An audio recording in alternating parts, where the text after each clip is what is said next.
What's the biggest struggle that you think that the clients that you get have? Like, if you can find one that's the most common, what's one thing that you see generally in the gym?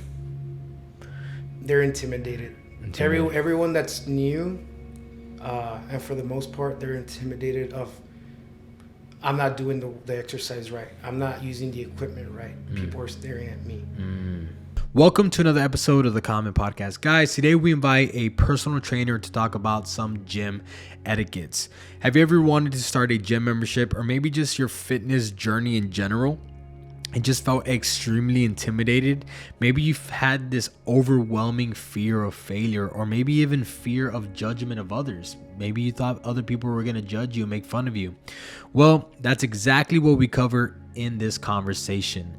We talk about fears like those along with a plethora of other things that we believe hold a lot of people back, especially the ones that are just starting. With this conversation, I do believe it'll help a lot of people. Well, at least we hope it will.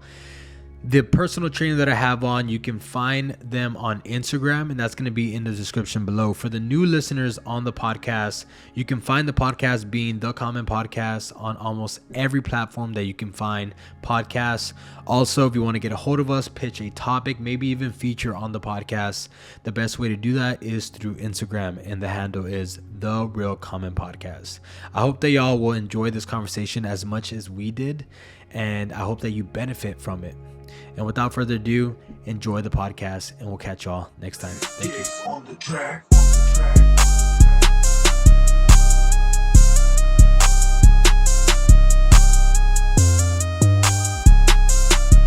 Welcome to the Common Podcast, where we speak upon common sense and realize it really isn't that common. Guys, today we're going to be talking about some gym talk. We're going to be talking several things athletic related, several things fitness related, gym related, pretty much health and fitness related.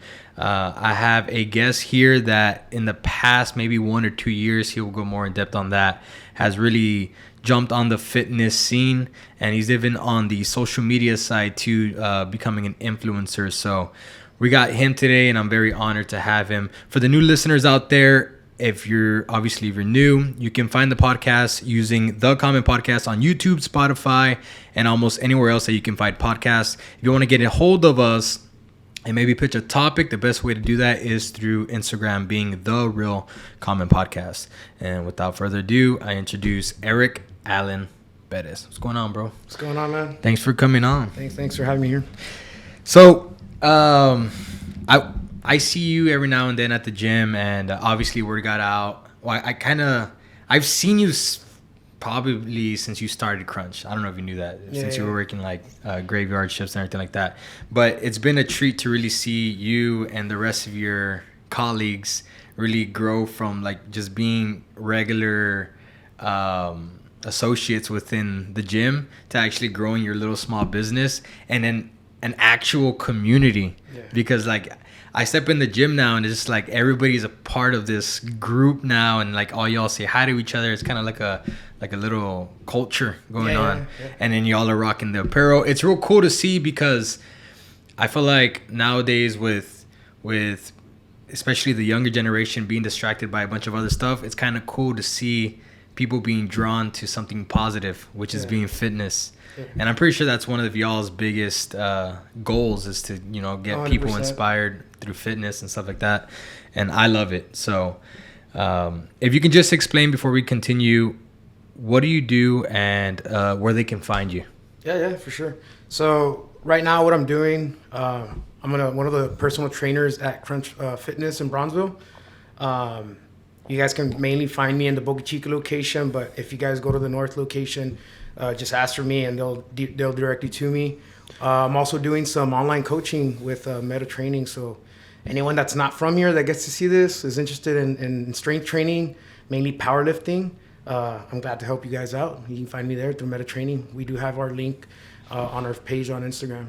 Yeah, and then I'll leave that obviously in the description. Where can they find you individually, your Instagram handle? Mine's going to be, I believe, I don't even remember how it's typed out, but look, you can type in Game Changer. Game Changer. Game Changer without an A. The change doesn't have an A, just CHN Okay. Well, the link will be in the description for anybody that's curious. We'll throw it in there. And then it'll also be on the screen right here. So for those of you that are watching on YouTube. Hey guys, I want to tell you all about my good friends at Meta Training. As you all know, I am a huge fitness fanatic, but there has been one critical element that has been missing from my fitness journey. It is commonly overlooked and extremely underrated, and that is programming. Listen, if you're just starting off, I understand that it can be very hard, and we do want to go on YouTube. We want to check out all these influencers, but listen, if you fail to plan, you plan to fail. And that is exactly why you need a program. And that's exactly what Meta Training does. They provide a program depending on your goals, whether it's to build strength, gain muscle, whether it's to lose body fat, to increase endurance. Meta Training has multiple trainers to target whichever part of your fitness journey that you want to attack. Also, they have some great apparel. They hooked me up with this, I think it's called like the oversized tee, right? So it's like it's kind of like a pump cover. So they hit me up and they met me up at the gym and they're like, listen, we want you to represent. So that proves to me that Meta Training supports the podcast. Therefore, the podcast supports Meta Training. You can find them on Instagram and their handle is training.meta, and they also have a website. So if you can't necessarily get their program, I do recommend checking them out on Instagram and maybe buying some of their apparel. It is slick, it's clean, and I'm telling you, I'm going to wear it on my next gym sesh. So thank you all. Go check out Training Meta Training. Thank you. Bye-bye. So eventually we are going to get into Meta Training because I think that's a big part of what we're going to be talking about. But before that, I want to talk about how you got into the whole fitness realm of things. Because you weren't always a lifter, were you? Negative. I wasn't even athletic at all or into any sort of exercising. I got into it when I was 23 years old, I believe. 23. How old are you now? 28. 28. Yeah, man, my joints hurt already. So what was the breaking point? Why at 23? Was it like this big like thing that you're like, I'm tired of living this life, or was it just like a casual thing where you just kind of like, oh, this is something to do, and then you fell in love with it? How did it work for you? So it was health, man. In my family, our history in health is not the best. I mean, I think almost everyone in our culture has some sort of relative or parent with either heart disease, all these conditions.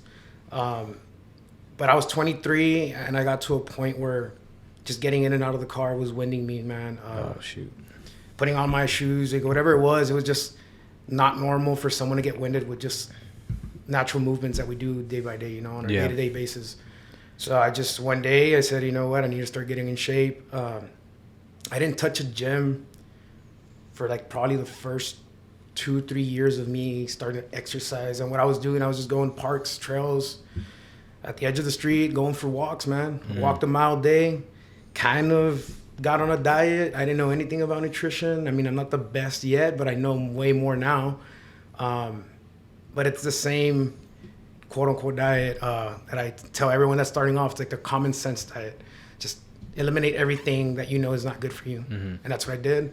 Eventually, I started able to jog a little as I got lighter. Incorporated little jogs, intervals, running. Got to a point where I was probably doing 4 to 6 miles daily before bed. Damn, that's good. Just running them straight. I was at college at the time, so I started taking advantage of the rec, and that was the first gym I set foot in. I believe I was 25 by then. 25, 24, somewhere around there. And yeah, man, that's when I started touching weights and stuff. And cool. So I like that story a lot because that's very similar to what I started. I started in 2015, and I would go to the park here, the local park, and I would just run. And I would run until I got tired, and eventually it became, 1 mile, 3 miles. So I think that's very inspiring because that's something that everybody can do, right? Everybody thinks that they need to have this like top of the line program, top of the line nutrition, top of the line this, and that's all nice things, like if you can afford it and you know what you're doing, but exercise fitness is just as simple as getting up and going for a walk, getting up, going for a run. That's at like the minimal thing to do, but that's at the basis. And I think the hardest part is just to start, right? Because you said like you knew nothing about nutrition. Me too, bro. When I first started in 2015, March 18, 2015, I was eating what I thought was healthy, and looking back at it, nada que ver. I was like eating salads with a bunch of ranch. I'm putting like cheese and like pepperonis and stuff like that on it. And I look back, I'm like, dude. But the intent was there, and because the intent was there, what I ended up doing is I started becoming obsessed with it. And so it's an algorithm, and people they associate algorithm with social media because that's where we hear it. But algorithm, you see it in your daily life. So whatever you're interested in, you start to surround yourself in. So obviously I was like super ambitious in the beginning. So I started to educate myself. I started to read books, articles and stuff like that. And so because I started, the algorithm became fitness in my life. I started to learn more as I went. I was like, oh, you know what? Dumping a pound of ranch on my salad isn't healthy, right? So you start to eliminate that. And I was like, well, running every day it's better than what I was doing, but it's actually way better to implement weightlifting. Yeah. So I was like, okay, let me get into weightlifting. Then weightlifting turned into, you know what I mean? Just different transitions. ways. It carries over to what you're learning, and then you start experimenting with different things, and you like those sports. Yeah. Yeah, man. But I mean, when I started, I couldn't run for shit. Like I could try running from here to, I don't know, maybe 20 feet from where I was, and I was done. So I was at about 298. I was pushing close to 300 pounds at the time. Sure. Yeah, so I was a big boy, man. So I know how it is for everyone that goes to the gym and they're on the heavy side and get intimidated and all that. Like, I understand everyone, and the people that don't know me, they might see me now and they're like shying away. They might see us intimidating, you know? Yeah. But we're not. We're not there to do that. We're there to teach you guys now. The thing is, when I started getting into weights, I didn't know anyone that, like, I didn't have any of my friends, like, no one was into fitness. Like, it's cool when you have someone that's already more advanced, like, kind of guide you a little bit. So I went through multiple injuries, doing things wrong. I YouTube things like almost everyone else, you know. I was just trial and error, dude. That's what I did. Like, I did workout routines. If it worked, I stuck to it. If it didn't, I dropped it and I applied another one. Yeah. So now that I have all this knowledge over time, what I try to do now is try to help the people that don't know the right way so they can avoid all these injuries, so we can figure out the perfect workout routine that works for them, you know, so they can achieve those goals quicker and more efficient. Yeah. So that's what I'm trying to do now, man. Help out people. I didn't have the help at the time. Maybe I could have achieved what I've achieved now faster if I had knowledge or someone guiding me, trainer, coach, whatever it is, but I didn't, right? Yeah.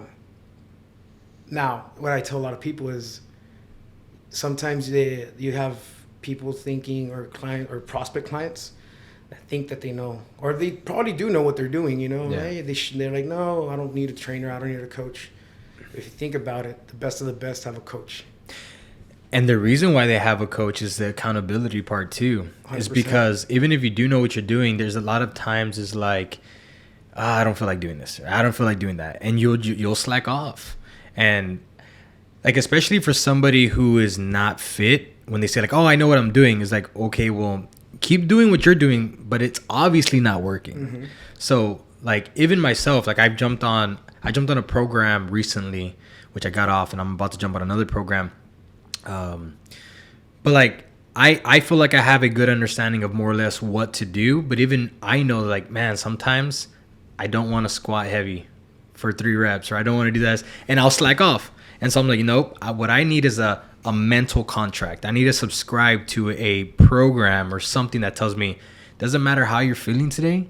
If you didn't get enough sleep, that's on you. You need to be accountable for your sleep. You need to be accountable for your nutrition, but you need to show up to the gym and do what you put on contract saying, this is what I'm going to do today. Yeah. And because you do that, and now you can prepare, and you're like, hey, look, I got heavy deadlifts on Monday, so I need to make sure I get enough sleep the 100%. Day before. So yeah, man. And the thing is, you think about top level bodybuilders, top level powerlifters, top level weightlifters, Olympic weightlifting, all that, CrossFit, you name it, even football players, man, the best teams, They know what they're doing. Those guys know how to work out alone, but they still have a coach. Yep. Everyone needs someone there, right? So I mean, that's what we do now. That's interesting. We talked about this on another podcast. How do you feel about coaches or even trainers that don't fit the physical par?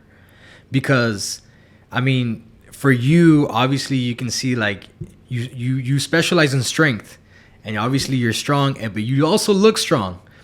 But do you think that people would degrade you if you didn't look strong and you were trying to teach strength? Yes and no. Right? Okay. But I think more no. The yes would be from people that don't know the person. Mm-hmm. But now if it's someone that's known and builds a reputation, you know, and hey, look at all the results his clients are getting, you come recommended, or with social media now, like, you know, you put yourself out there you put out your clients. Because I know coaches myself, if they're from here from the Valley, that, man, these guys are like super out of shape, but they have good athletes, man. And the progress of their athletes is very impressive. Yep. But when they don't know you, let's say you're just someone that randomly moved here, you've never seen me in social media, you don't know anything about me, and let's say I was like some sloppy dude, like I go offer you my service, what are you gonna offer me, man? Like, Yeah. you know, so you're gonna back off on the offer. Yeah. So that's where that could affect. But I mean, if you use your tools that we have nowadays, I think it'll obviously like up your chances, right? But I don't think it's absolutely necessary. It's like a running back coach doesn't look like a running back. Exactly. You know what I mean? But you do have to take into account. Well, obviously you have like a long reputation. Like, you know, if you're like a like if you're Ronnie Coleman, Ronnie Coleman doesn't look good right to the day, but everybody knows he's knowledgeable in it, right? Like obviously you have a long run reputation. You can get away with it. But for somebody, I think that is young and is just starting off, I think it's almost required, especially if you're doing like a gym type of training, because you need to be able to prove to the people that you practice what you preach, and you're able to keep yourself accountable. It's kind of like a job, right? I'm big on that, man. For a lot of things in life, I always say that's one of the biggest sayings I'll put out there is practice what you preach. 100%.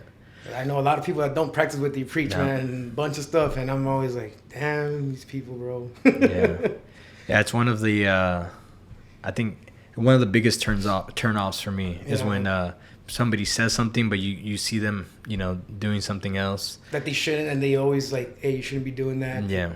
Yeah. That's life, man. That's people. Can't do anything about it, I guess. Yeah, 100%.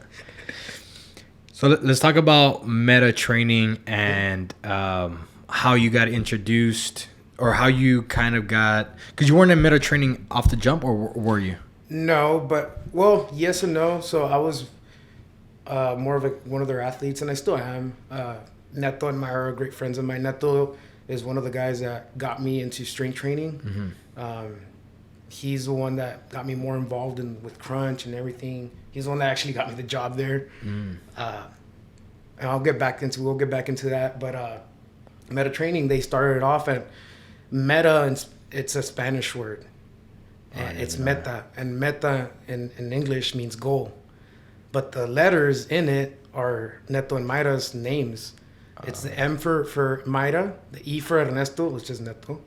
The T for his last name, Torres, and the A is Alvarado, Mayra Alvarado. Wow. But it's goal because Meta's mission is to help anyone in the fitness industry with their goals, whether it's weight loss, strength, just overall wellness, physique, whatever your goal is. Everyone has a different goal in the gym. Not everyone's trying to squat 500 pounds. Yeah. Not everyone's trying to lose weight. Not everyone's trying to gain weight. So whatever it is, we're there to help you. We even have friends of ours on board there. We have one of our friends, Tomas Flores. He's a physical therapist.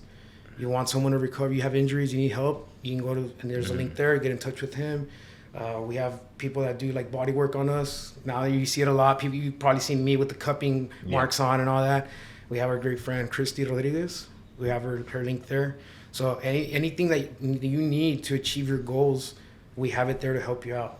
Nutrition, we have Myra. We got nutrition programs.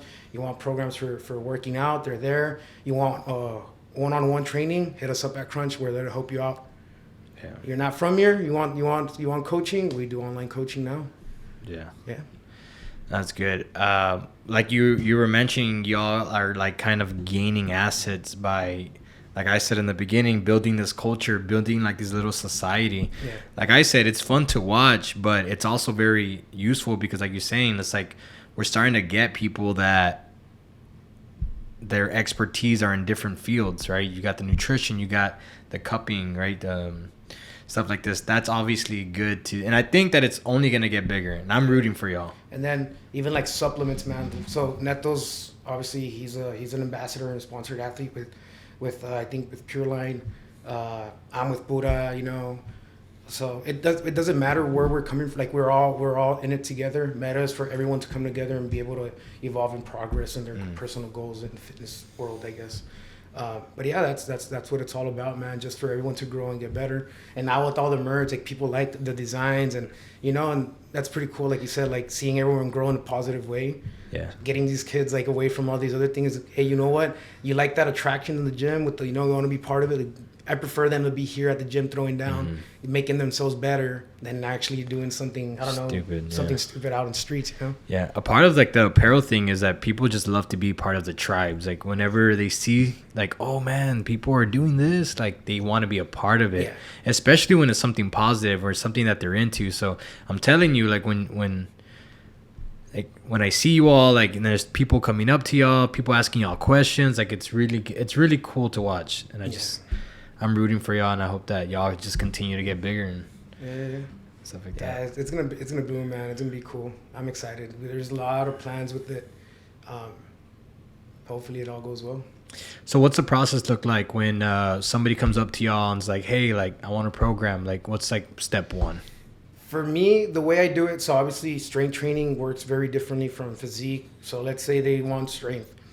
I'll set up an appointment with them of some sort, if I can. If not, I'll have them send me videos of different angles of all 3 lifts, and I'll have them, like, for example, maybe even like take a rest week or whatever, active rest week, so that way they can be on point for that certain day that they're gonna have all 3 lifts.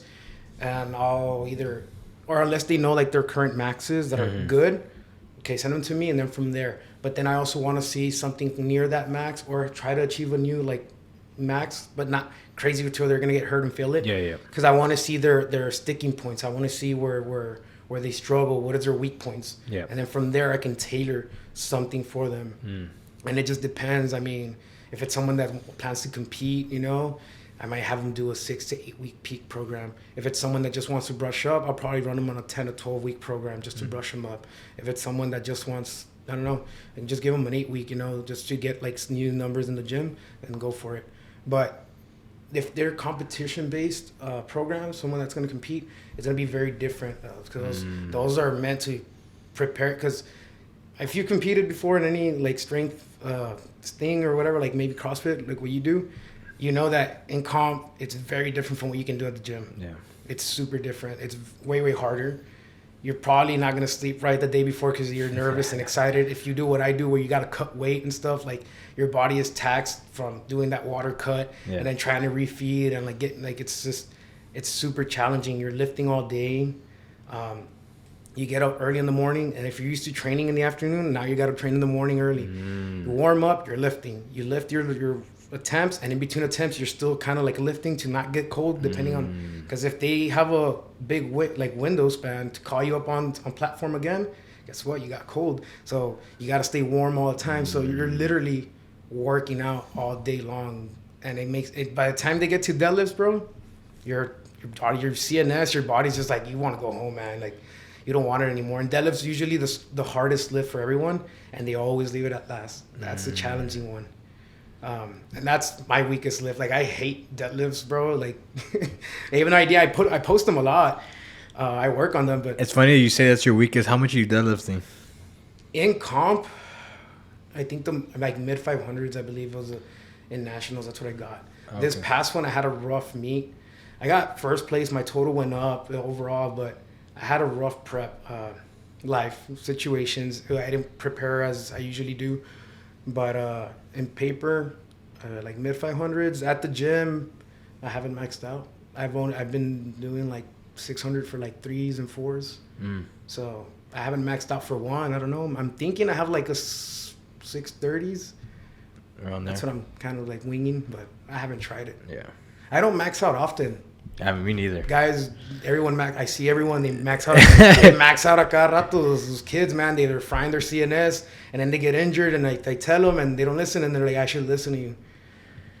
There's no need to max out. Yeah, there's no need to max out I mean, maybe like if you're on a program, right, at the end of the program, you max out. Yeah.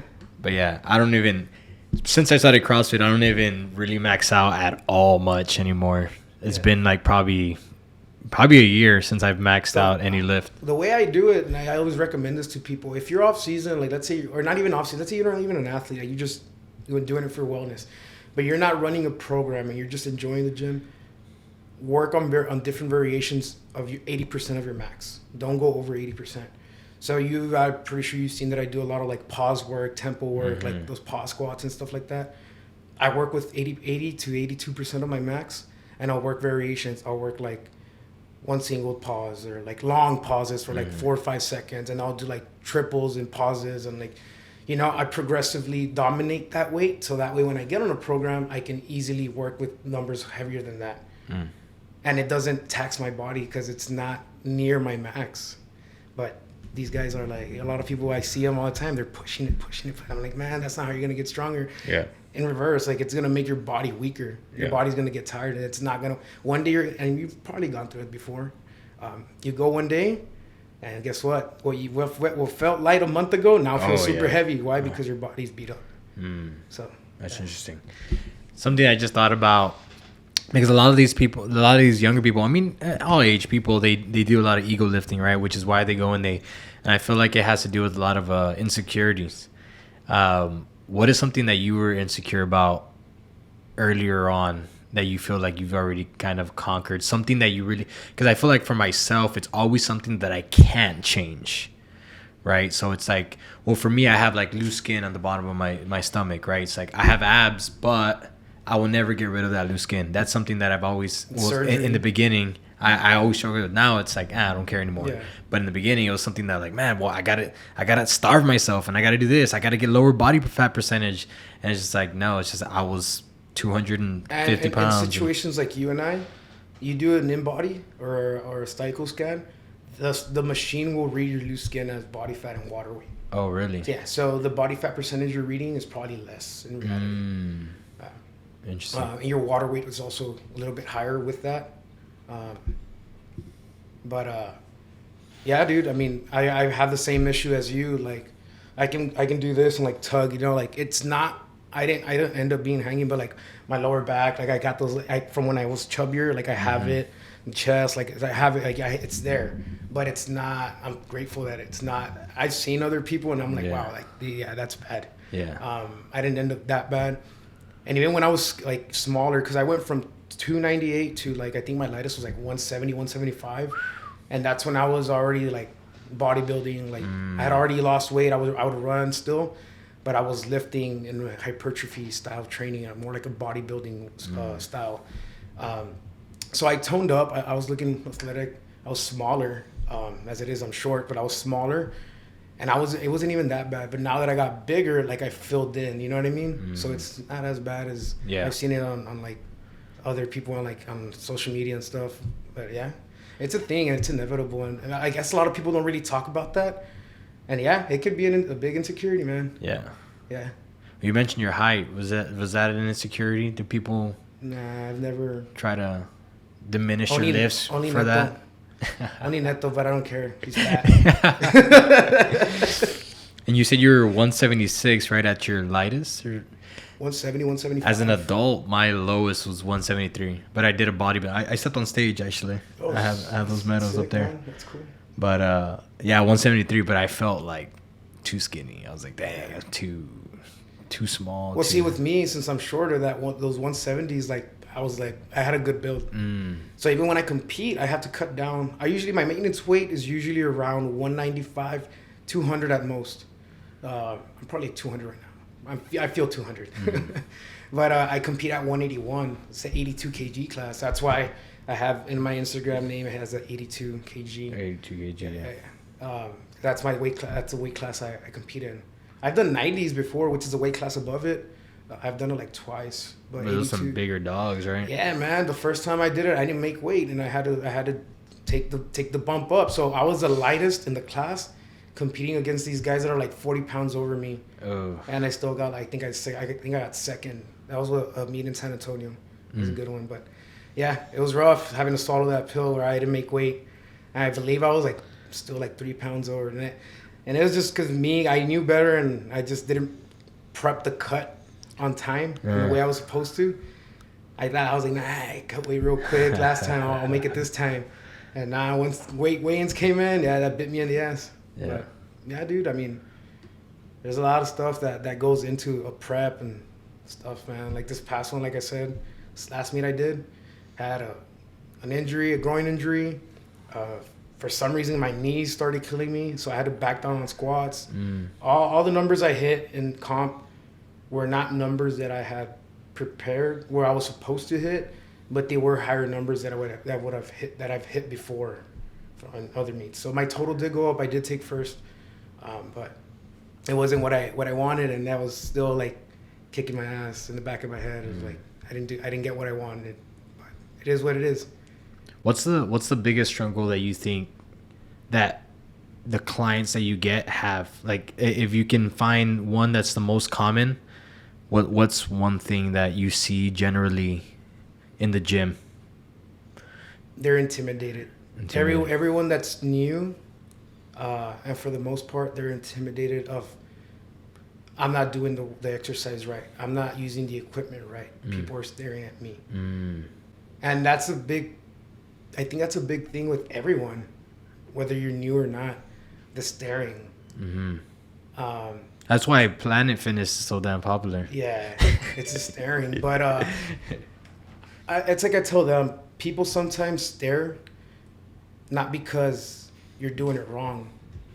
People sometimes stare because they don't know either, and it might seem like it looks like you know what you're doing, and they're trying to learn off of you.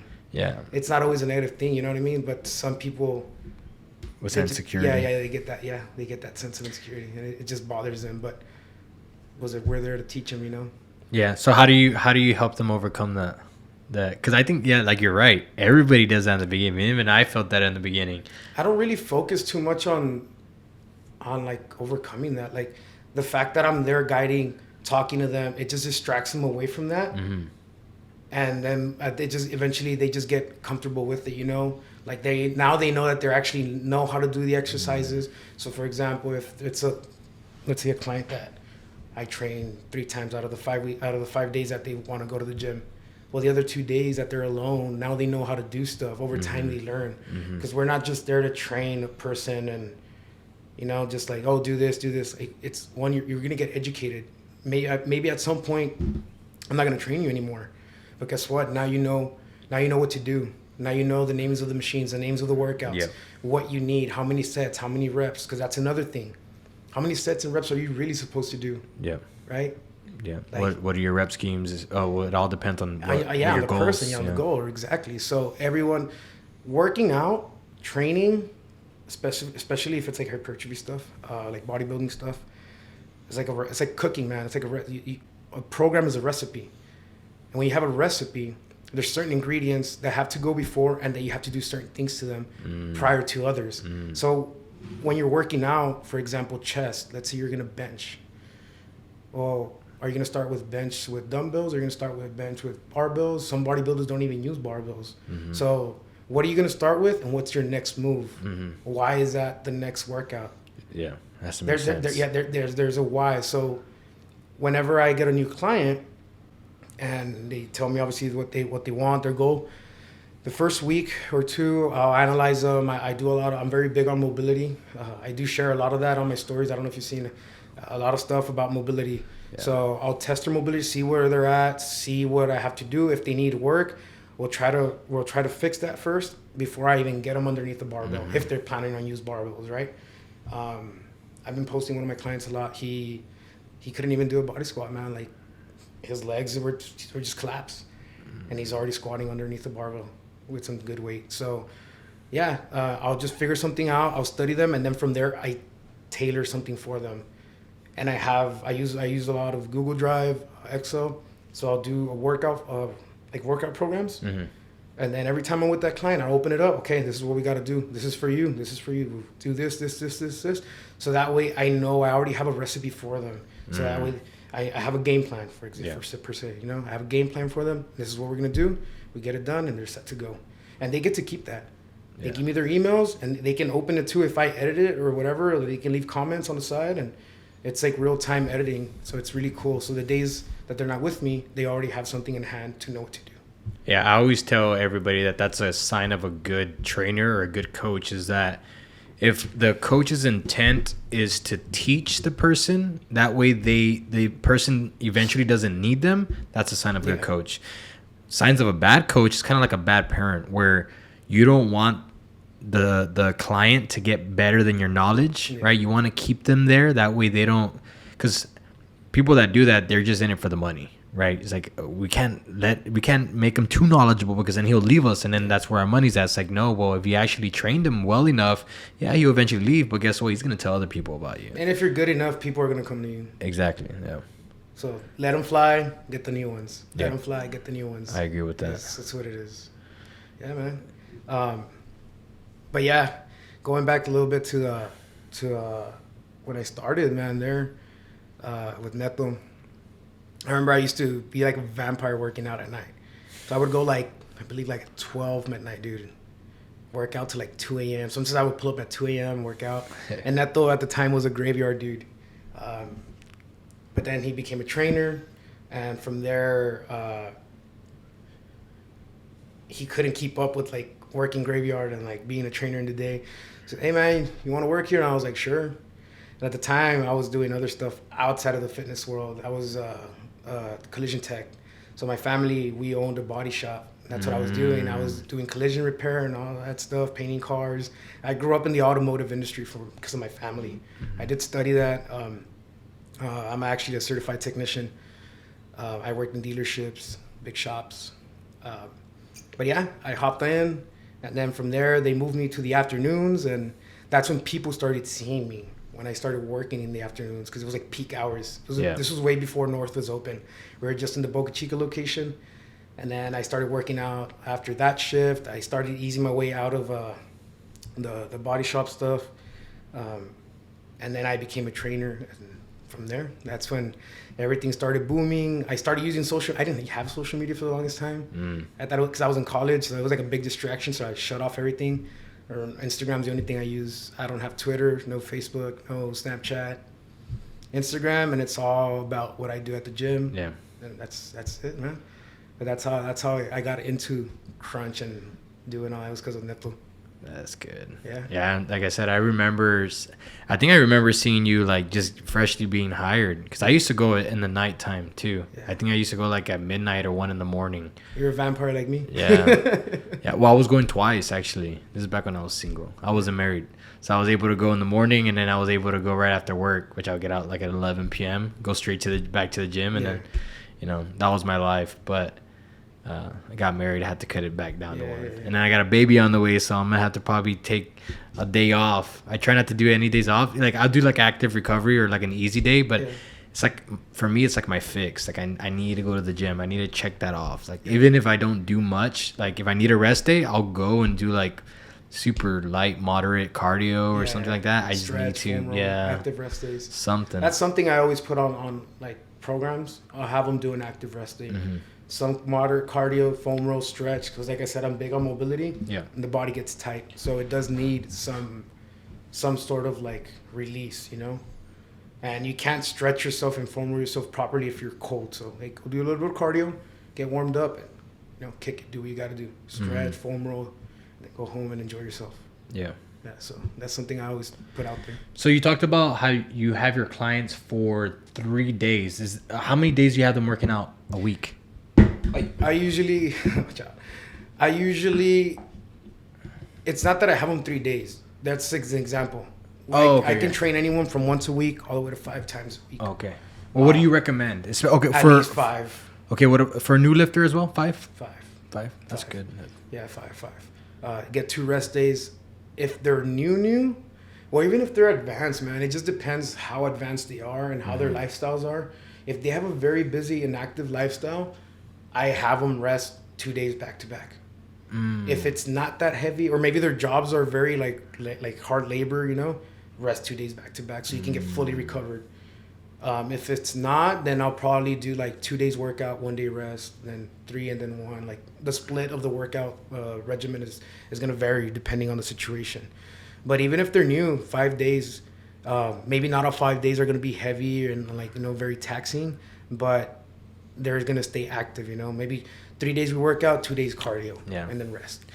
See, there's a lot of like small, minute things that go into training that I think people don't realize. Is like what you're saying right now is like you have to think about all that for every single client. How does their outside life affect their gym time, and then things like that. That's huge. And we question it. That's part of the process when we first start with them, is questioning their lifestyles. Like, how active is it? How hard? How is your eating? Like, don't be real. Just I'm not there to judge you. It's just I need to know these things. We discuss even health history, theirs and close family, immediate family, parents, brothers, uncles, grandparents, anything, man, anything. Injuries in body. I can detect if someone had an injury, like an injury in a limb, or in their hip or their back, just with the in-body. It'll show you like the weight of each arm. And if there's imbalances, if there's like, let's say you have a heavier heavier right leg and a heavy left, like your body's literally like this. So that's either someone that had scoliosis at some time, maybe when they were little, they had a back injury. Some people were like, oh yeah, I was in a car crash. No. Or like, I my hip or my knee, I played sports in high school and I fractured my leg. I was like, you couldn't use it for a long time. So now your right leg is heavier than this one. So they're like, that's crazy how I was like, yeah, something went on. Like, and I have like a little, like this thing, because if it's, let's say for example, this leg is like 12 pounds, 0.40, and then this one's like 12 pounds, 0.60, then anything 0.20 in difference or over, there's something going on. Because every time there's been less than 0.20 difference, I ask, nothing. But every time that I've seen 0.20 in pounds, like 0.20 difference, there's something happened at some point in that person's life that caused that imbalance. So do you do anything to rebound that? Yes. To balance that? How do you do? What's the process? So like I said, I'll do a lot of like mobility testing, things like that, just to release. And then if I see that there's any tightness that impedes them, we'll get that fixed. And then from there, we'll do activation exercises. A lot of bandits. I do a lot of bandit stuff. So just to get that leg firing up or that limb firing up even better. Even people with the upright, you'll see them benching and they're pressing and they go like this, like they get all crooked, right? Yeah. So that's imbalances on their upper body. It can be a rotator cuff. It can be their lats. Maybe they have a tight lat. The shoulder muscles. You just got to do mobility tests to see what it is, and then from there release, and then activate it just with bandit stuff. It's technically like physical therapy. Yeah. I'm not a physical therapist, but I have some knowledge because I have a good friend of mine that is. Yeah. And then obviously with my injuries in the past, I've had to get help. So I learned from that, and now I can apply that to people that need it. Yeah. Well, let's talk about that, because we kind of talked about that before going live. Is like, you don't even have like a degree in this. Like, you're not specialized per se on like fitness and wellness, but that doesn't mean that somebody can't do what you do without those like a degree, right? And I 100% agree with that, because I think the best type of knowledge is actually firsthand experience, right? And you being able, I mean, yes, the education might be valuable and it might be good, it might teach you something that you don't know, so I'm not saying that somebody shouldn't do that, but at the same time, I think that you don't absolutely need a degree. You don't absolutely need to specialize on that in order to know something about it. So I don't think that degrades anybody. Nah, man, yeah. There's so much knowledge out there. The only thing we require, you have to be certified like any other trainer. Yeah. But I didn't study anything. Like I said, I wasn't even like in sports. I had nothing like fitness related in my life prior to being 20, like when I was 23. I wasn't even in sports in high school, man. Like I said, I grew up automotive. So in high school, I did all 4 years. I was in collision repair class, in the auto body class. I graduated, and I got certified. I went to TSC, I got certified. I worked at Tibble as a technician for Chevrolet. I opened my family business with my dad. We had our own shop. But then I moved into this, and then I also studied business administration, graduated with a degree in that. And then I went into accounting, which I haven't finished, but I'm trying to finish that. Mm-hmm. So numbers, business, and automotive was like my thing, you know. Mm-hmm. I was also very interested in culinary and stuff. Cool.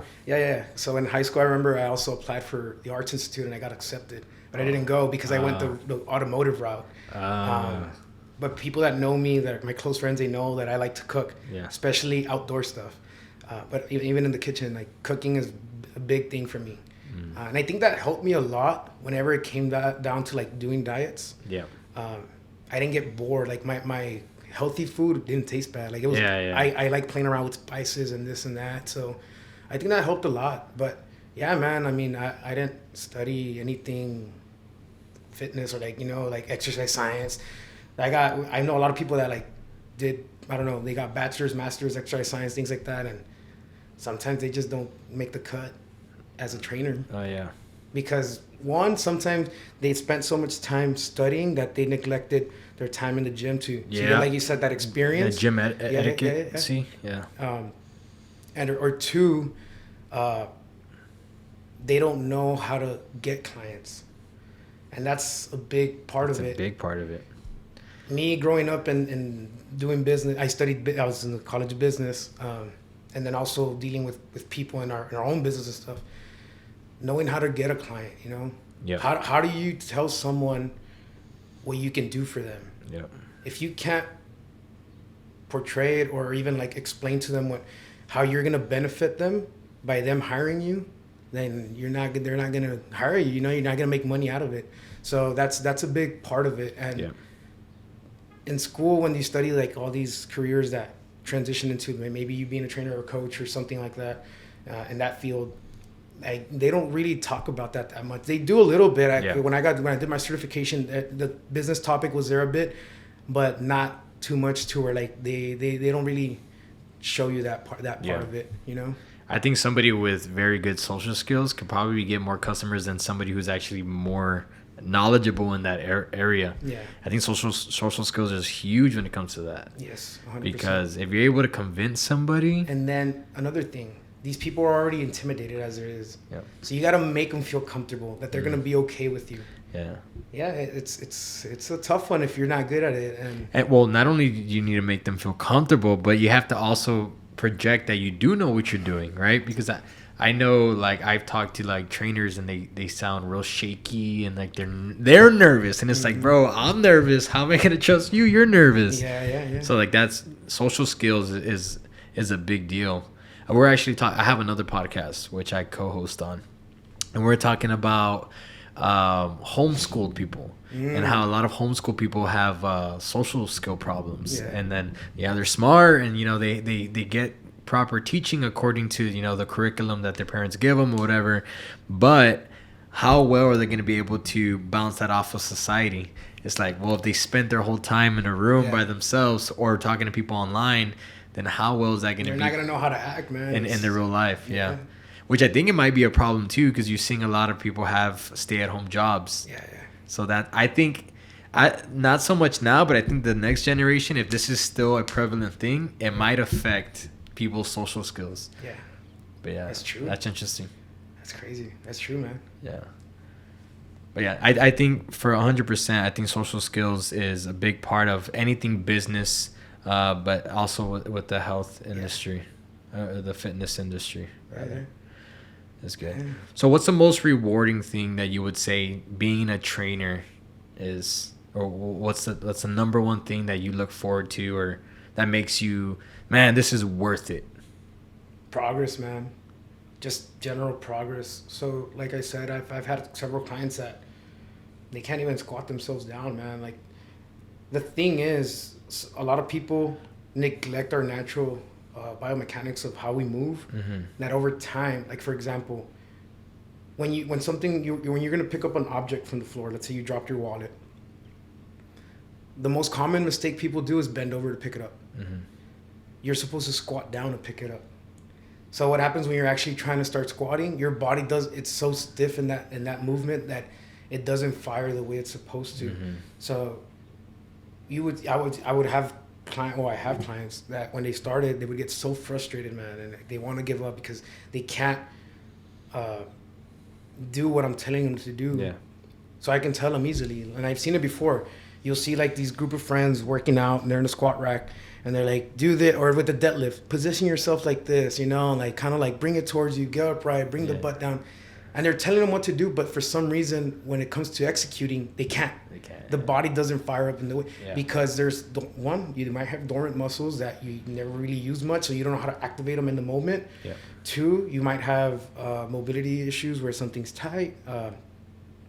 Or 3, maybe some of these muscles are like they're weak, you know. Yeah. So they won't fire when you need them. Exactly. So when I get them to fire up how they're supposed to, and then I have them do it, and the body responds, dude, they're like, wow, like all these maybe, who knows, right? A month, 2 months, maybe in weeks. Everyone's different. Everyone's situation and case is different. Whatever time it takes for them to get there, when they're actually doing it and they're happy, that's the best thing, man. They get so happy. Now they can start getting into the more advanced exercises. Now they can start doing the squats. Now they can start doing, they no longer have to just do leg press or maybe even like the Smith machine, you know? Yeah. Or maybe some of them at first, they don't even do the leg press. I'll have them do like goblet squats, or I'll have them do like what are they called? The split squats, you know, just to get some mobility and depth in their hips, you know? So yeah, once they progress over to the more elaborate stuff, and that's when it's your, or for example, also when I run every 2 to 3 weeks, I'll run in bodies on my clients. And when someone that's trying to like lose weight, when they see that fat loss, like, you know, and that their muscles going up, that dude, like, okay, I'm doing something right here. Yeah. You know, but it's not just me, it's them. Yeah. I've had clients or friends of mine that I've helped out in the past that have told me, hey, this is because of you, thanks to you. It's like, no, like, you're the one putting in the work. I'm giving you the recipe. Yeah. I'm there to push you, but you're the one. I'm not going to squat and you're going to get the results. You're the one that's putting in the work, you know? And 70% of your results comes from your nutrition. I can't feed you. I can't cook for you. You have to take care of that. Yeah. And if you're not taking care of that, the results are not going to reflect. So when I do see that, I mean, that makes me happy that they're putting in their part and I'm doing my thing right also. Yeah. So yeah, that's because you see them for a very small percentage of their day and week. You know what I mean? So it's some of these clients are only 30 minutes, dude. Most of them are an hour, but some of them are only 30 minutes. But I stay in touch with them. Hey, come to the gym. Yeah. Well, what do? Open up your file. That's one of the first things I'll have them do. Download Google Drive and make sure you have sheets.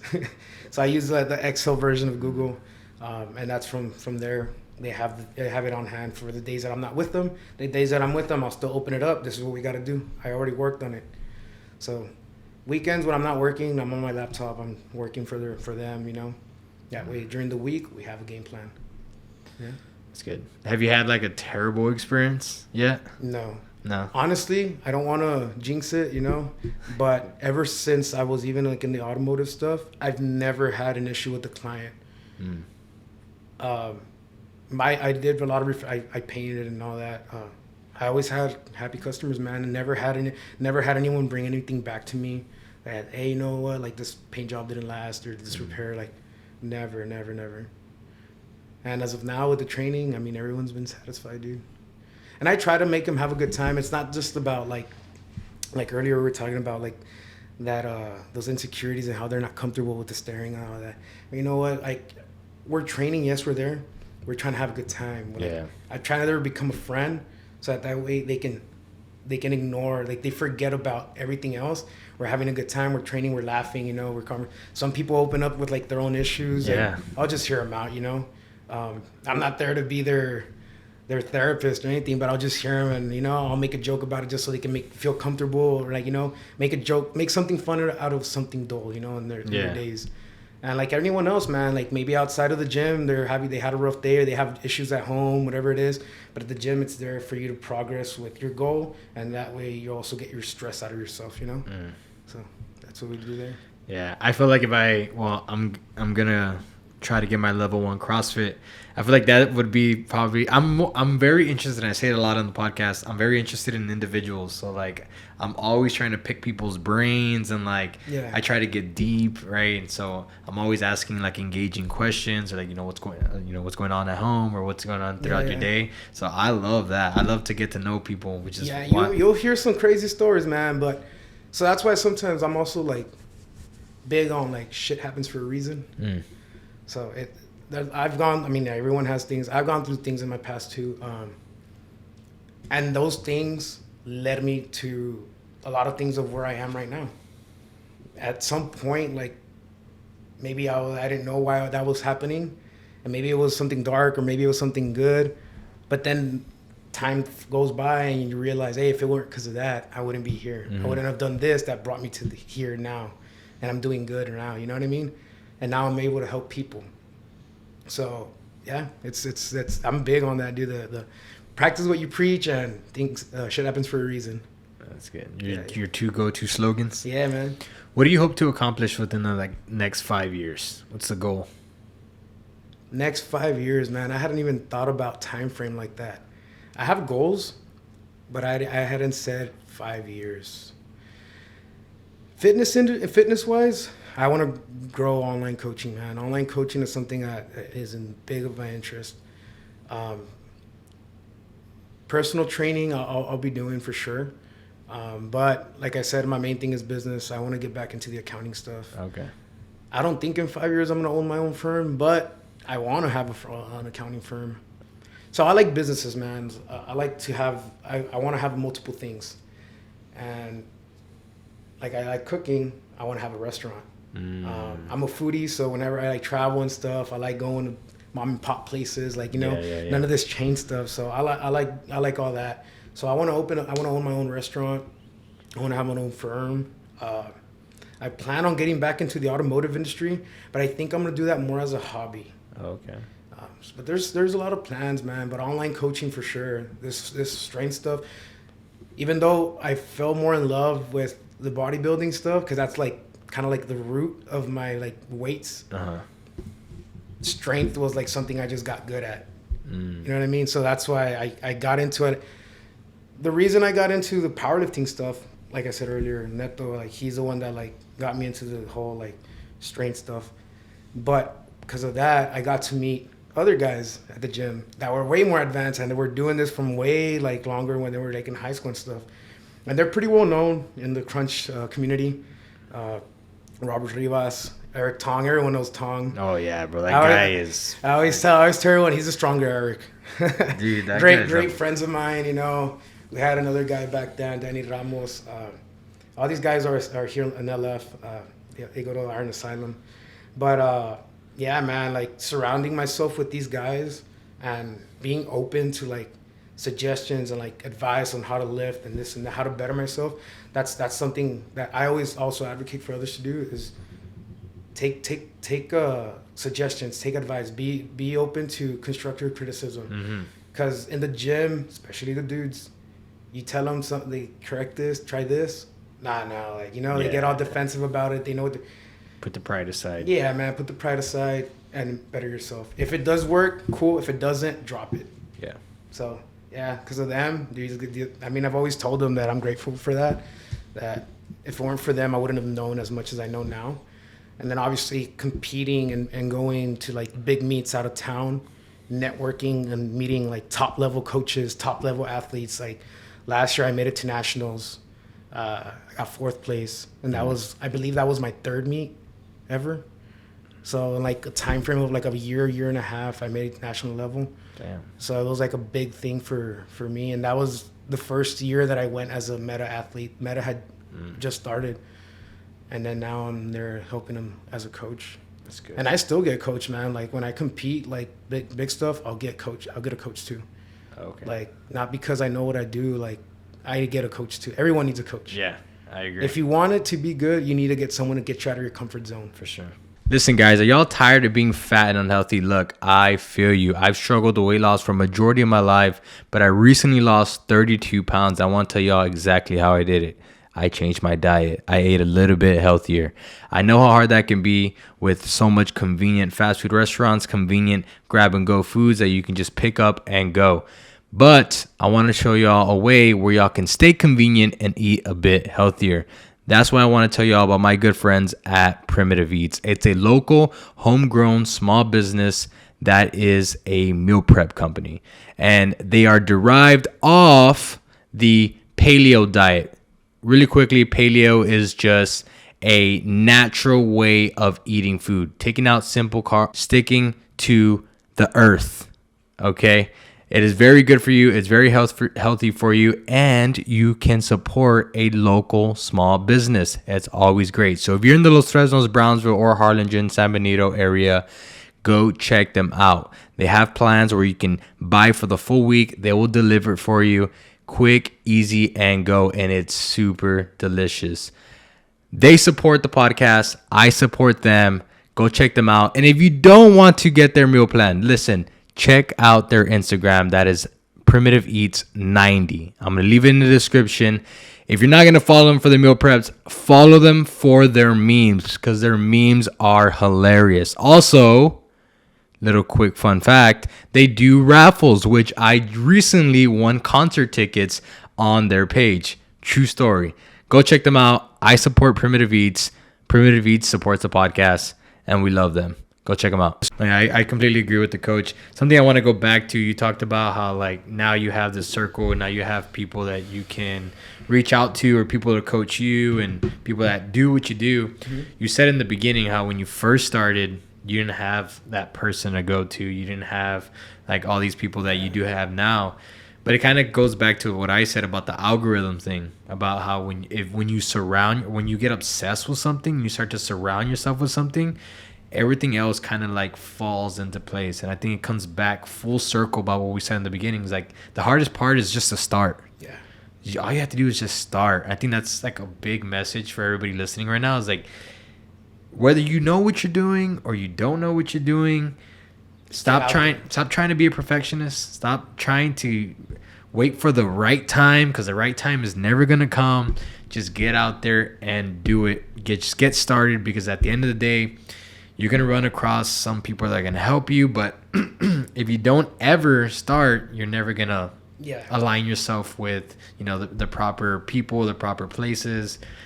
The right time, the right place at the right time is never going to show up if you don't do anything. Yeah. So I think that's my biggest message for people listening right now.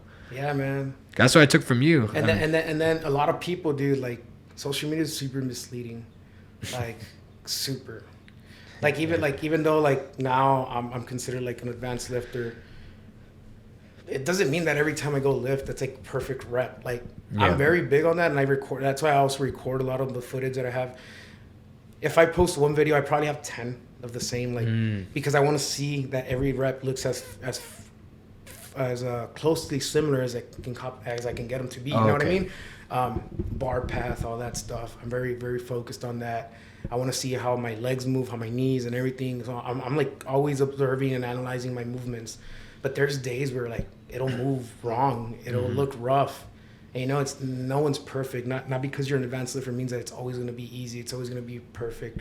And not because I posted a clean lift means that every time I lift like that. And people that don't know this, the ones that are starting off, they're like, damn, like this guy's always like, they think that it always has to be like that. Or for the aesthetic dudes, the aesthetic people, those people do not look 24/7 ripped. They get bloated too. They retain water. Their body fats fluctuate. Like they just always post the good stuff. No one ever puts the bad stuff, and it makes the common person think that that's how it should be, and that narrow, and then it becomes very psychological with them, and like God, like I gotta like get on a diet, and like I gotta starve myself, and I gotta do this, and I gotta get lean, and no, man, like they don't do that to themselves. They just maybe they did a shoot that they prepared for, and they did a water cut, and they're fasted, and they got lighting, and they got badass cameras. Yeah, the lighting. Like like they don't always look like that 24/7. Girls do it when they pose with their butt like that. Yeah, arm day, wrist, pass out. Yeah. Oh yeah, 100%. We talk a lot about that on this podcast, about how Instagram and all these social medias, they're highlight reels. Yeah. And you can't this is why I like large forums like this, the podcast, where you can really dive deep and get personal and get into your insecurities and stuff like that, because you can't really do that on Instagram. You can't really do that on TikTok. And it's really crazy, man. Like, a lot of the people on Instagram don't even look like that.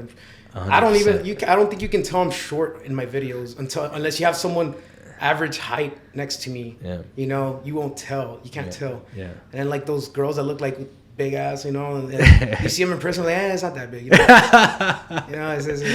the guy that looks super jacked and ripped, and that's just a skinny guy. Yeah. Yeah, he's cut, but he's skinny. He's not jacked. Yeah. You know, it's just very, I guess, what's the word? Deceiving. Yeah. 100%. Yeah, man, and the people that are on the come up, the new ones, they think that's how it's supposed to be, and it just becomes very psychological and obsessive for them, and it's just bad. It's not good, man. The gym, I think everyone that goes to the gym should enjoy it, not suffer it there. You know what I mean? You're supposed to enjoy the workout. The journey, yeah. Yeah. Let Enjoy it ride, the journey. man. Let it ride. Because at some point I was like that. Like, I was like, you spoke about it earlier, where like you're eating like these horrible diets and like, you know, that you thought was like clean and it wasn't. Yeah. Like, I was there too. The research stuff, I did that shit too, dude. So like I said, at first I wasn't really like doing like a hardcore diet. I just cleaned out what I knew I shouldn't be eating. Yeah.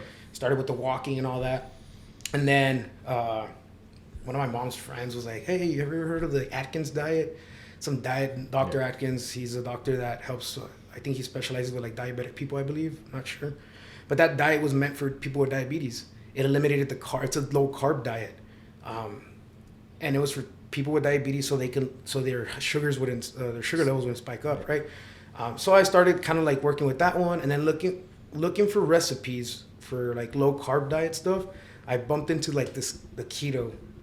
So that's something else about me, man. So for the longest time, I was well known before keto was like a big thing everywhere and everyone talked about it. I had already done it for like 3 years. Oh wow. So I studied the shit out of that diet. I would do blood work every month. I was making sure that everything was on point, and that helped me lose a lot of weight. Now, just because that helped me lose a lot of weight doesn't mean it's gonna help everyone else. Yeah. Diets, at the end of the day, for weight loss, it's calories in versus calories out, or even for weight gain, you know?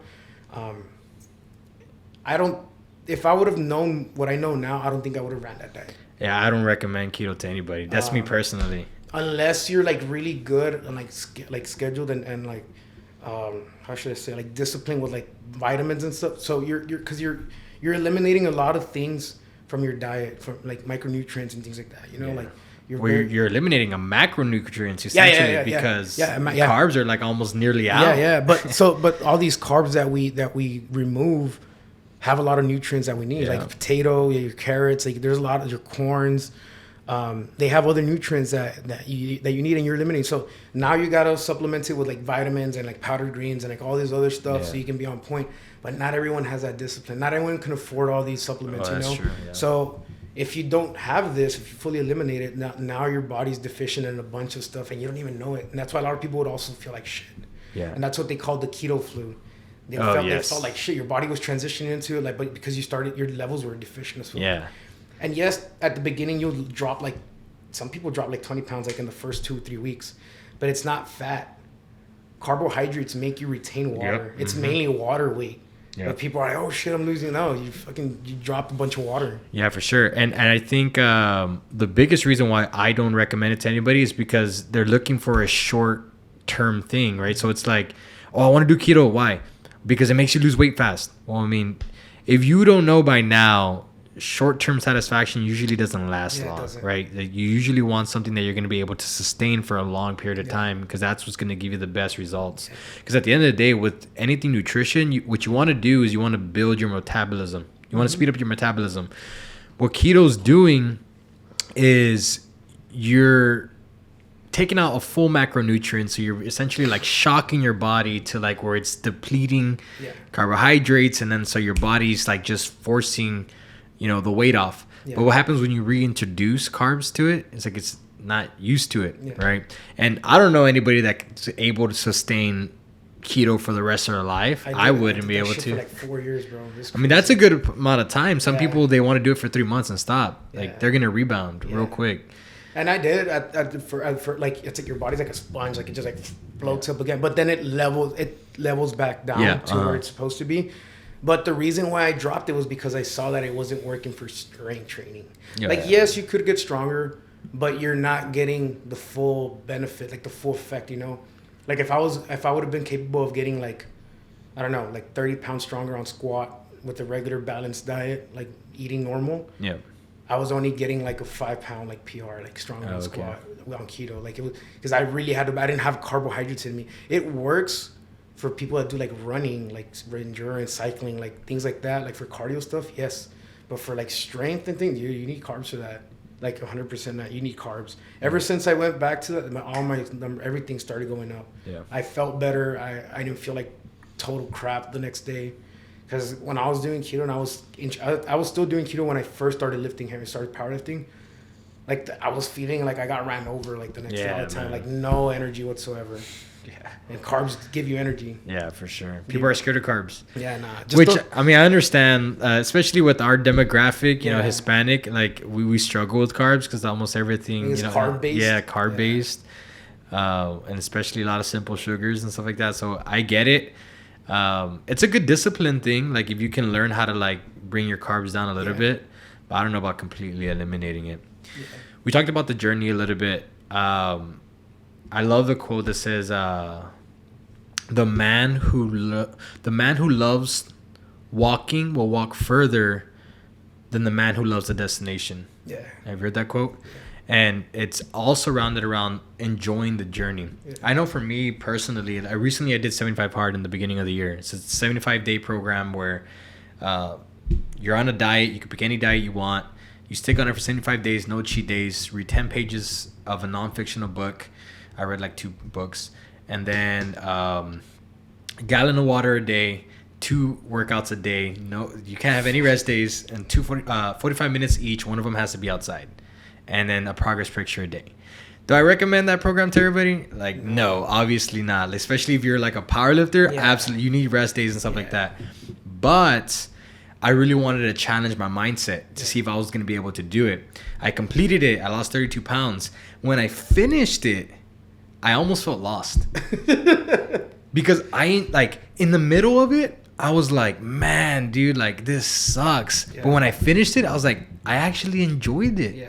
I enjoyed the journey. Because when I finished it, I was like, oh crap. Yeah. Like, what do I do now? I don't have to log on the app anymore and check off what I'm doing. It's like people that are used to having that busy lifestyle, going to school, going to work, and then they graduate school, now it's just work. It's like, shit, what do I do now? Like, you're so used to like, fuck, I got to go do homework. I got to study. I got to do this. I got to do that.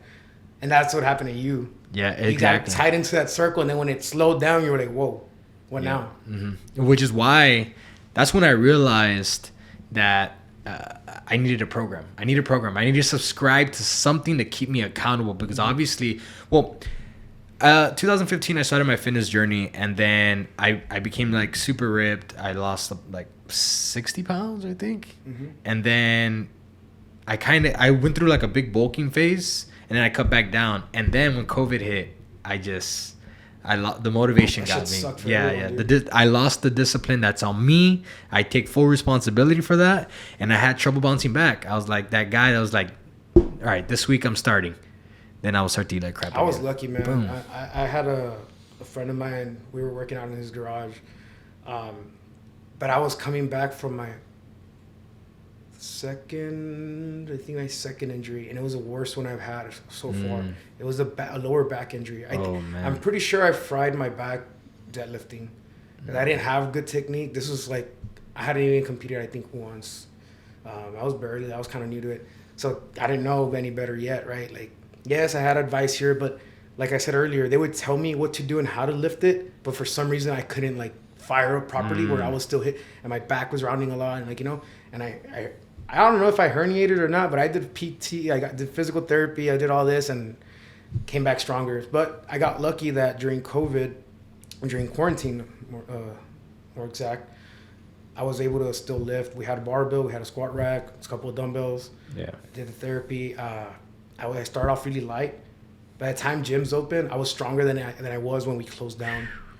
So, and then I would go run and like my cardio was like going out and run. Yeah. I started running again. Yeah. And those garage gym workouts hit different, man. Like, oh yeah. Ever since then, like now when I'm like in the gym in the AC, I'm like, fuck, dude, like, fuck this. Yeah, there's a grittiness to it. There's like something I love good to it. Sweating like when I'm working out. Like Yeah. if I'm not sweating, I feel like I didn't do shit. Yeah. Well, for one. Two, I like wearing cutoffs in the gym. So when I'm sweating, I pass through an AC vent. It just pisses me off. That sensation of the cold. Oh, man. So that's why sometimes I would just even leave my hoodie on. I'm like, you know what? Screw it. I just want to stay warm. Yeah. But yeah, dude, garage gyms. Those workouts go hard. 100%. Like, I don't even use quarantine as an excuse. So like when I say like, oh yeah, the quarantine is when I lost my discipline. I have weights in my garage. Like I have stuff that I could have done. I just failed myself. The discipline went out the window. I didn't keep myself accountable, and I had to really look at myself in the mirror and be like, you know. I freaked out until I was like, what am I gonna do? Like, these two friends of mine, actually three of us. It was four of us at some point, three and then me, right? We like scratched here and there until we made it happen, dude. And like fucking crazy. We had the basics. We didn't have a lot, but we made it happen. We used bands, dumbbells, and a barbell. Yeah. If you really want it, you'll make it happen. And then I remember on the squat rack at the top, I welded up like a bracket, and I bought at AutoZone. I bought a neat Nissan pickup little pulley that had like a V groove. So we got a rope. The pulley system. We put this pulley system. We tied the dumbbells to the rope, and then we had like a fucking broom and lat pull down. Like we did what we had to do, man. Like we got it to work. It was crazy. Yeah, if you want it, you'll get it. Yeah. It was badass. So it was a shitty, but it was like now looking back, it was a pretty badass experience. Yeah. Yeah. No distractions, no this, no like it was just four bros just throwing down. Yeah. But it also makes you appreciate the gym too, right? Yeah, like the equipment. 100%. Going back to it's like, man, like that's how I felt. But I hated back. the comeback though because we were so restricted with the whole. Oh yeah. It's fucking annoying, dude. And then like obviously you become friends with like members and like in my situation that I work there. Hey, why the fuck are we doing? Like I was like, hey man, it's just, like we all got to do it. I got to do it too. Like it was state mandated like stuff. So like we just at least we have the gym open again, bro. Like you know. At my old job, we had to wear masks. I never wore it. I was like, but I mean, yeah. I was like, what do you think about people that like drive around with a mask on? They're alone in the car and they have a mask on. Like, nah, I want to crash into those people. And then they have an AirPod on, and like, why are you wearing your AirPod and a mask? And you're like, well, their ears are getting slaughtered. They have like an earring, a mask, it's crazy, AirPod. Dude. It's funny though. Yeah, for sure. Is there anything else you want to talk about before we close this off? Anything important that you feel the listeners? Nah, man. I mean, if you guys want to like hit me up, look for me. Follow me, send me a message, follow Meta Training. It's not just about me. Hopefully later on we can bring in Neto and Myra. Yeah, so 100%. We can talk more about what Meta is. If you guys want to talk about, I don't know, maybe we can do this again. Questions that people may have. We can get a little bit more deep into who Game Changer is, because that just stuck around. It was like a playing around thing that I put as a tag for a while, and now people that met me in the recent like year or two, like that's the nickname though. They'll call me by my tag, even though I have my middle name on there. Yeah. They'll be like, "Hey, Game Changer," like, "Oh, what's up, man?" And at first it was funny because people would acknowledge me by like Alan, and I wasn't used to using my middle name. And I was like, people I guess thought I was ignoring them, right? Until eventually like they would, hey, and I was like, "Oh, what's up?" "Oh yeah, this and that." And I was like, you know what? I need to start like picking the ball up with this. Yeah. But yeah, it's Eric, but yeah. That's it. I mean, if they want to follow, they want any questions, any help, whatever it is, we're there to help you out at Crunch. Cool. Yeah, 100%. I do want to get the whole crew on here, hopefully. Yeah. All three of y'all. Maybe we can all have a conversation. I think that would be good. If anybody else here in like the powerlifting community, just gym community that wants to hop on, I'm open to it. Hit me up on Instagram. You already know it's The Real Common Podcast. I definitely would like to have anybody on. Anybody's invited, just hit me up on Instagram. But with that being said, hopefully we can get you on again next time. Yeah, maybe sure. You gonna compete anytime? Not this year, next year. Okay. Next year I have like 2 or 3. If I do this year, it's gonna be in December, but it's not a for sure thing. Okay. Right now I'm coming back from a shoulder injury that's been bothering me, but I'm benching again. just not what I'm typically used to being seen benching. But yeah, I'm grateful that I'm already coming back. I mean, I don't even know how it happened, dude. Like, it's not an injury because it just out of nowhere started bothering me. I had a shoulder impingement, so I've been therapying it a lot. But yeah, once I'm 100%, if the time frame is there for me to prepare for comp, I will. And it's gonna be in Houston. Big meet called Bend the Bar. It's one of the biggest meets in Texas. Okay. And I'll just do it just to get my feet wet again, get ready for next year. Because next year there's 2 or 3 big meets that I want to do, and powerlifting's starting to have payouts, just like bodybuilding. So it's gonna start getting very real and competitive. Yeah. Especially with social media, man. The sport's growing a lot. But that's the reason why it wasn't big as bodybuilding. There was no money in it. You were just literally paying for nothing. Now there's payouts. We're actually having one next year here at the island, the Pioneer. Okay. There's like 112 grand on the line. But it's hard. It closed out in like 30 minutes when it opened. Yeah, there's not even waiting list. Like, it's closed. So whoever got in it, and I know a couple of guys from LF, from Asylum, are in there already. Wow. So I'm going to be there to cheer on. I'm not going to be able to compete, but it's going to be good, man. You're anyone that's into the sport, go watch that meet, because there's going to be a lot of pro level athletes, pro level coaches. So anyone that's like a fan and that follows the powerlifting, those Instagram dudes from up north, they're going to be there. I already saw them on the roster. So it'll be a cool experience for everyone if they get to go. For sure. Well, we'll get you back on before that, but I definitely want to try to get you on either before, like during your prep or after the comp. Yeah. I want to see, for sure, how that goes. Probably after comp. That way we can get how was your prep going, and then how did it turn out. But definitely want to get you and the other 2 on here before that. Hopefully we can do that. So, all right, guys, we're gonna cut it off there. It's been about like an hour and a half, I think, an hour 20. So pretty good episode. Let me know what you thought about it. For the new listeners, you can find us on YouTube, Spotify, anywhere else that you can find podcast. If you want to get in contact, again, through Instagram, The Real Common Podcast. Until next time, guys, we'll catch y'all later. Peace. On the track.